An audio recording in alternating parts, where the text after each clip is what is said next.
नमस्कार शेतकरी मित्रांनो, मी जगदीश राठोड. मित्रांनो, पीएम किसान योजनेच्या 18व्या हप्त्याचा लाभ मिळवण्यासाठी करावी लागणार ही 3 कामे, नाहीतर पीएम किसान योजनेचा 18वा हप्ता तुमच्या बँक खात्यामध्ये जमा केला जाणार नाही. बघा शेतकरी मित्रांनो, सध्या केंद्र आणि राज्य सरकार अनेक वेगवेगळ्या कल्याणकारी सरकारी योजना राबवत आहे.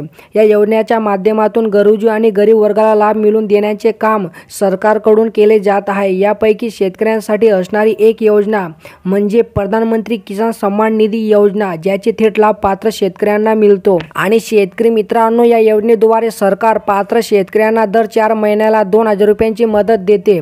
जर तुम्हालाही पीएम किसान योजनेचा लाभ मिळत असेल आणि येणाऱ्या 18व्या हप्त्याचे लाभ कोणत्याही अडचणीशिवाय मिळावा असे वाटत असेल, तर तुम्हाला काही कामे पूर्ण करावी लागतील. चला तर मित्रांनो, मग जाणून घेऊया ही कोणती कामे आहेत जी शेतकऱ्यांनी वेळेवर पूर्ण करणे गरजेचे आहे, अन्यथा त्यांचा येणारा 18वा हप्ता अडकू शकतो. तर शेतकरी मित्रांनो, या ठिकाणी तुम्ही पाहू शकता. मित्रांनो, तुम्हाला पहिला काम करायचे आहे ई-केवायसी. तुम्हाला पीएम किसान योजनेच्या 18व्या हप्त्याचे लाभ मिळवायचा असेल तर सर्वप्रथम तुम्ही ई-केवायसी करून घेणे गरजेचे आहे. ई-केवायसी न केल्यास तुम्ही 18व्या हप्त्याचे लाभापासून वंचित राहू शकता.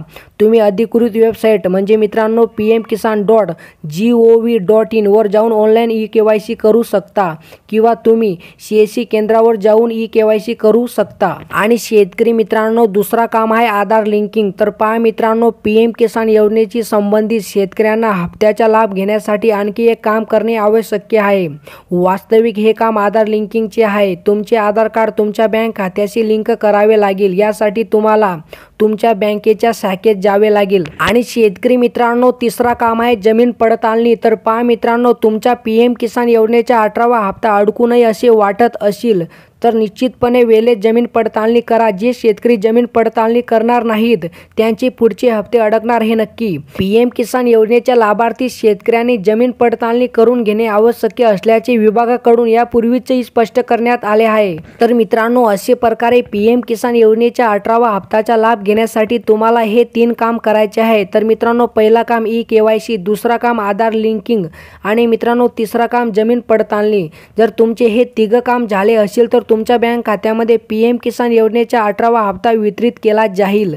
तर मित्रांनो, अशा प्रकारे ही काय छोटीशी अपडेट होती. जर तुम्हाला ही अपडेट आवडली असेल तो नक्कीच चॅनलला सबस्क्राईब करा, व्हिडिओला लाईक करा. चला मित्रांनो, भेटूया नवीन एका व्हिडिओमध्ये. धन्यवाद मित्रांनो.